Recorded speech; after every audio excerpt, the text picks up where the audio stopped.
Okay, let's unpack this.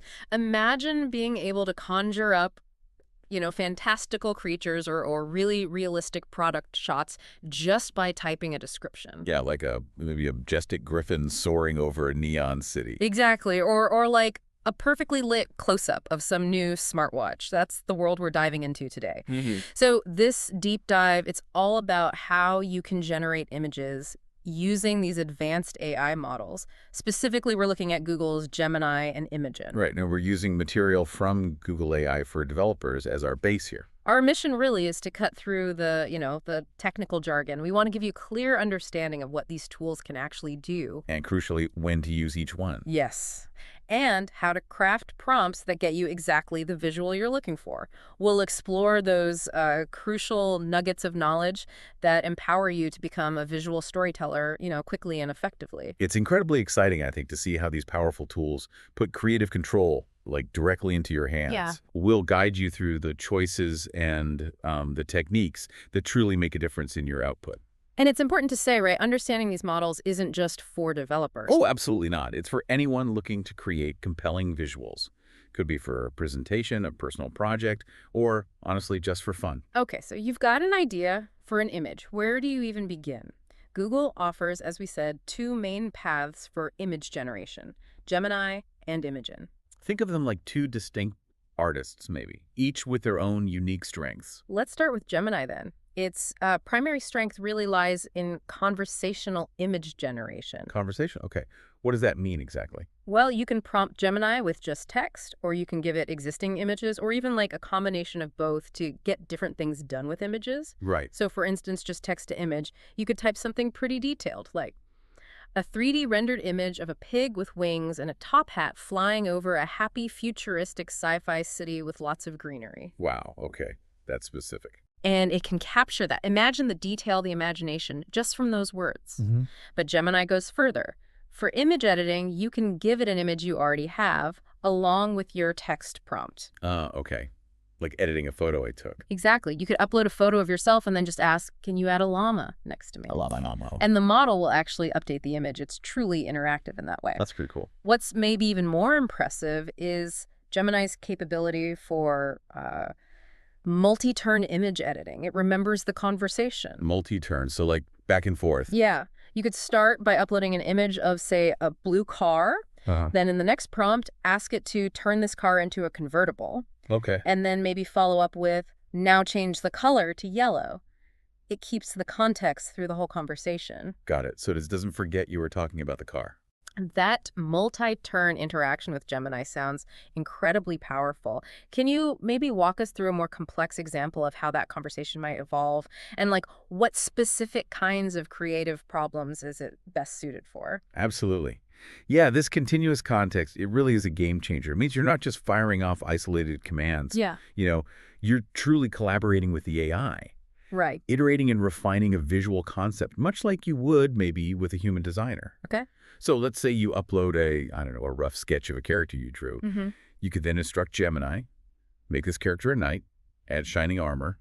Then next turn, okay, now put them in a medieval council hall, give it dramatic lighting. Right. Building it up. Exactly. And then maybe change the armor to dark obsidian material and give them the fiery sword. Gemini's world knowledge, its sort of broad understanding of how things generally look and interact, helps it make sense of these evolving requests. So it knows what obsidian and fiery sword kind of imply visually. Precisely. And its reasoning allows it to connect these concepts logically. It ensures the output makes sense within that wider context, not just a literal interpretation of your words. It leads to much more organic, more nuanced results. So it's ideal for refining a complex visual idea over multiple steps then. Yeah, exactly. When that back and forth refinement is key. Okay. Now, let's shift our focus a bit over to Imagen. If Gemini is your sort of conversational creative partner, Imagen sounds like it's the go-to for more specialized visual excellence, where the image quality itself is absolutely critical. That's a good way to put it. You'll find specific Imagen models like Imagen 3, Imagen 4, and Imagen 4 Ultra. Right. For example, imagine generating a robot holding a red skateboard, but you need it with stunning photorealism. Okay. Imagen can really deliver on those high-fidelity visual demands. And that raises an important question, then when do you reach for Imagen specifically? Yeah, good question. It's your model of choice. When, like you said, photorealism or maybe artistic detail or very specific styles, think impressionism or anime are top priorities. Got it. Now, while Imagen 4 Ultra certainly gives you, unparalleled quality, it's worth noting it's not always the most efficient or cost-effective option for every task. Ah, okay. How so? Well, it generates one image at a time, and it's typically on the paid tier. So maybe for quick ideation or generating lots of options, Imagen 4 might actually be your workhorse. Right. You reserve that ultra precision for the final outputs where every single pixel Oh, counts. makes sense. And Imagen also excels at those specialized editing tasks we talked about, things like updating product backgrounds, image upscaling, or maybe infusing branding and generating logos. Okay, so you've got a better sense now, hopefully, of when to pick Gemini or Imagen. But, with such powerful generative capabilities comes responsibility. Cool. And Google has built in a really crucial safeguard here. All images generated with these tools include something called a synthide watermark. It's subtly embedded, apparently, for identification. Yeah, and it reflects a commitment to responsible AI. It allows for the clear identification of AI-generated content, which is, let's face it, a key consideration in today's digital landscape. Definitely feels important. It's a very important step, yeah. Okay, so we've chosen our AI artist, Gemini or Imagen.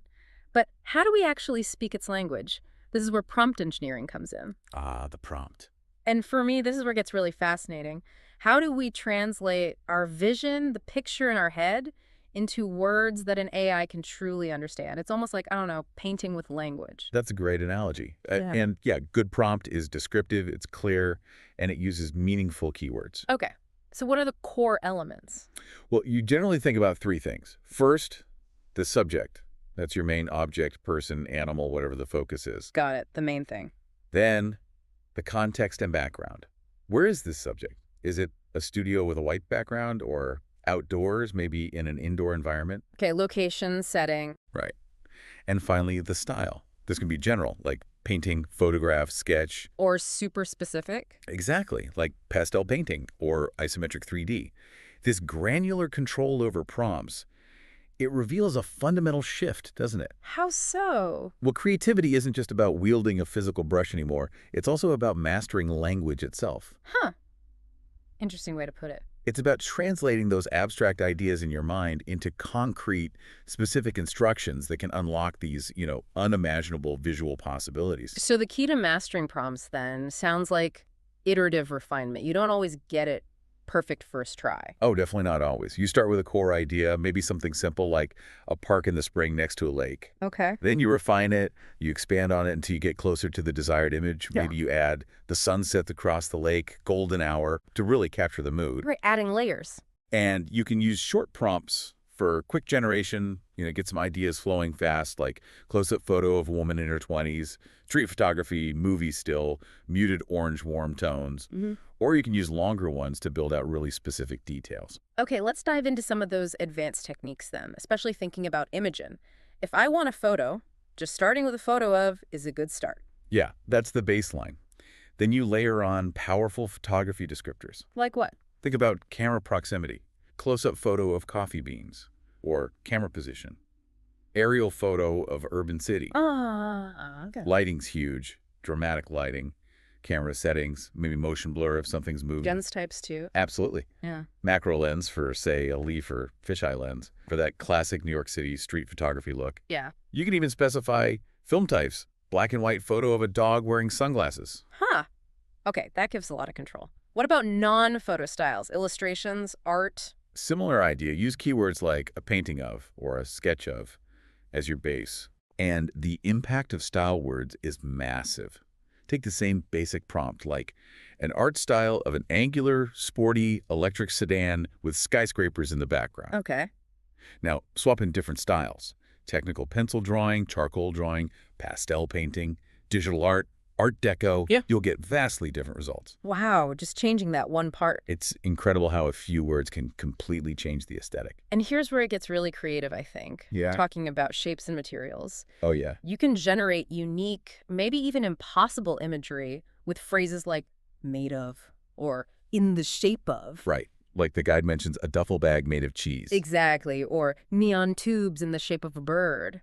The possibilities feel truly boundless there. Have you seen any particularly wild or unexpected results from these kinds of prompts? Oh, absolutely. I saw someone somewhere online create a skyscraper made of spaghetti. No way! Spaghetti! Yeah. And somehow it looked both, completely absurd, but also kind of architecturally compelling. It really highlights how these models don't just mimic reality. They can blend concepts in ways that spark entirely new visual ideas. It's almost like having a creative brainstorming partner in that sense. That's a great point. Building on that, you can also demand specific artistic influences or even just higher visual fidelity, right? Definitely. You can invoke the masters, so to speak, Oh. generate an image in the style of a specific art period or movement. Imagine prompting an impressionist painting of a wind farm Okay, I can picture that. or a pop art wind farm. It directly taps into historical aesthetics to create something, truly unique. And beyond just style and subject, you mentioned demanding quality. How does that work? Right. If you want your image to look really professional, polished, add keywords like high quality, beautiful, 4K, HDR, studio photo, or even by a professional, detailed. It can make a huge difference. Compare a photo of a cornstalk with. The 4K HDR, beautiful photo of a cornstalk taken by a professional photographer. Exactly. Those modifiers pushed the visual fidelity and that perceived professionalism way up. Yeah. It's about taking your visual from just a concept to like a ready-to-use asset. Got it. So for photorealistic images specifically, there are certain keywords and modifiers that are pretty essential, depending on the subject. Yeah, tailoring helps. For people in portraits, you might try things like 35mm portrait, blue and gray duotones, or maybe 35mm portrait film noir for a specific mood. Okay. What about objects? Still life, food, plants? There may be something like leaf of a prayer plant, macro lens, Yeah. 60mm for that close-up detail, or a plate of pasta, 100mm macro lens. Specifying the lens can really help. Right. And for capturing motion, sports, wildlife? Keywords like fast shutter speed and movement tracking are key. So Yeah. a winning touchdown, fast shutter speed, movement tracking, Makes sense. Freeze the action. or a deer running in the forest, fast shutter speed, movement tracking. And then for wide-angle shots, maybe big landscapes or astrophotography. Try prompts like an expansive mountain range, landscape wide-angle 10mm, or a photo of the moon, astrophotography, wide-angle 10mm. Again, specifying the lens type gives the AI a strong signal. These specialized details really seem to guide the AI towards delivering those stunning results. They absolutely do. Now, Imagen can also generate text within images, which sounds really useful, but maybe tricky. It is useful, yeah, and it's a capability that's constantly evolving. The key guidance here is really to iterate confidently. Meaning, expect to try a few times. Pretty much, yeah. You might need a few attempts to get it just right. Keep your text short. Ideally, 25 characters or less seems to work best. Okay. And maybe experiment with just 2 or 3 distinct phrases for cleaner compositions. Don't try to cram too much text in. Right. And can you control exactly where it goes, the font, the size? You can influence it, but don't rely on precise replication. Think of it more as like inspiring the AI's choices rather than dictating them exactly. Okay, so guide it, don't command it. Kind of. For example, you could prompt a poster with the text Summerland in bold font as a title. Underneath this text is the slogan, "Summer never felt so good." You're giving it structure, but expect some variation. Got it. Finally, let's quickly talk about aspect ratios. This seems pretty fundamental for composition. It is. Imagen lets you set 5 distinct aspect ratios for your generated images. Okay, what are they? The default is square, 1.1, perfect for social media posts. Standard Instagram size, yeah. Then there's full screen, 4.3. Think older TVs, maybe some film. It captures more horizontally. Okay. Its rotated counterpart is portrait full screen, 3.4, so that captures more vertically. Right. Then widescreen, 16.9. That's your common standard for modern TVs, monitors, great for scenic landscapes. And finally, portrait, 9.16. Popularized by all the short-form video apps. Excellent for tall objects like skyscrapers or waterfalls. Understanding those options really gives you precise control over the final visual composition. Definitely. It's a key parameter.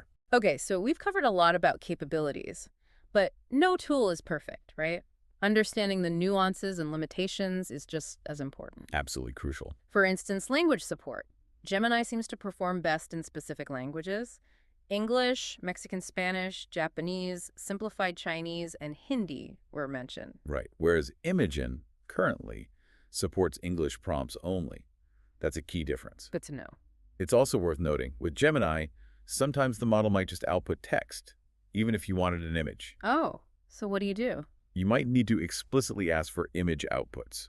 Include phrases like generate an image or provide images as you go along, just to be clear. Okay, be explicit. And also, remember that image generation currently doesn't support audio or video inputs. You're working purely from text and static images for now. Got it. No uploading sound effects to influence the image. Not yet, anyway. And for Imagen, there's specific control over generating images of people. Yes, there's a parameter called person generation. It has a few options. Like? DALL blocks images of people entirely.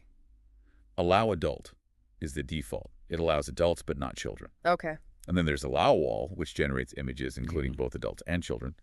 However, it's important to note that Allow All isn't permitted in certain regions like the EU, UK, Switzerland, or MENA locations.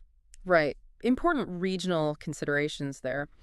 So, okay, what does this all mean then? We've journeyed through these incredible capabilities of Gemini and Imagen.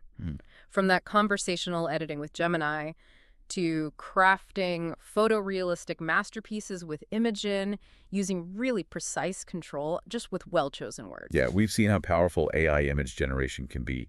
It offers not just, convenience, but entirely new avenues for creative expression. It feels like the tools are really here now. They are. And the only limit, increasingly, is your imagination and how well you can articulate it. It's not just about creating images faster. It's about unlocking entirely new concepts that might have been impossible or just prohibitively expensive to produce before. That's a really powerful thought. So as you, our listener, explore these tools, maybe consider this. In a world where images can be generated with such speed and specificity, how does our understanding of visual authenticity change? Yeah, and creative ownership, too. Right. What new forms of artistry will emerge when the canvas is effectively boundless and the brush is pure language? It's fascinating to think about. It really is. So go out there, experiment, play around with these tools, and see what visual stories you can bring to life.